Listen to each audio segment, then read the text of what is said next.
Welcome to my YouTube channel. Now we're going to unbox the MagSafe replica from China. Yes, China has already made their copy of MagSafe wallet. So we're going to unbox it. I already cut the packaging. So inside, we have the MagSafe from China. So this is clone from China. Yes. So the material is leather. It's a leather material. I wonder if it is magnetic.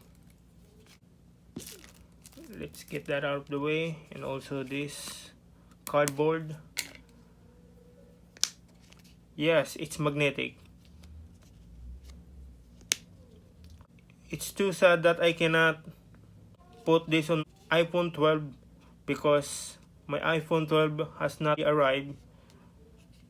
But yes, here we go. Our clone of MagSafe wallet from China.